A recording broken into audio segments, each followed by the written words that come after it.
Sports betting brother, and hey, bring it up, and thanks for stopping by. My name is Boyd, and I'm a sports betting market analyst with OddsJam.com, where we teach you how to bet like a pro. And today's topic is, what is positive expected value? What is it all about? What does it mean? What does it do for you as a sports bettor? Well, we're going to get into it and show you the mathematical edges that it's going to provide and help you make money. So let's take a look. All right, guys, the first thing I'm going to do when I talk about positive expected value, sort of define it or sort of try to give you an idea conceptually of how I view it. Positive expected value to me is the percent edge that you would have maybe gotten on your acquisition of an asset. So let's say that it's hypothetically like a stock. Let's say one share of a stock is $100, okay? And that stock can certainly go up or down, but your initial acquisition as the market goes was right at $100, but you got it at $97, okay? So you get about a 3% edge on the rest of everybody else that bought that same stock for 100. So you have a 3% edge.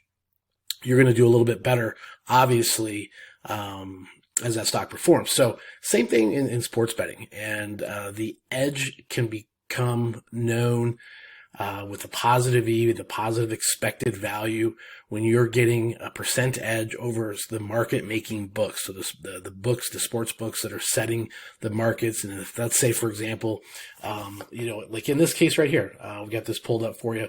The under here at BetMGM is at a plus 110, but with the no vig odds, it's really should be priced about a plus 103.53 with a 20-cent market width. Now, this is a good buy. This is a 3.18% edge. And this dollar amount here simply is the calculation on a Kelly criterion. I think I've got $1,000 in here. It helps me identify the bet amount based upon the odds, based upon all the information on this particular wager. So in this case, you could add this to your bet tracker because you're seeing, hey, that's a 3.18% edge. That's nice. That's my target. And that's what I want to do. I'm trying to find things that are, as high as you possibly can in that edge area. So you can do a negative edge. If it's a negative edge, that means you're getting a bad deal. That means you're a person that maybe you bought that stock for $103. Okay. But the true market value would have been 100, as the market stands. So the negative edge is completely the opposite. You don't want that on that situation. So, the positive EV is going to, over time, mathematically put money in your pocket because you're getting a better value. Again, if you're buying assets at a lower price than the next person and they're performing as such, you're going to always be ahead. So that's kind of what the concept of positive EV and kind of what you're targeting and, what you're looking for when you go to identify good sports bets. All right, guys, I want to show you a good example of what I'm talking about. And this is in the bet tracker. So these are all the bets that, the last couple of weeks, but I want to show you some good examples of what I'm talking about. So in this case here, we came in at the under 231 with this Charlotte game, and I got that plus 108.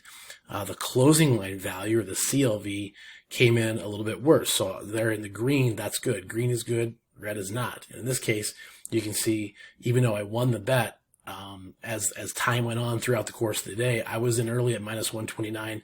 At the end of the day, that bet could have been picked up for minus 114.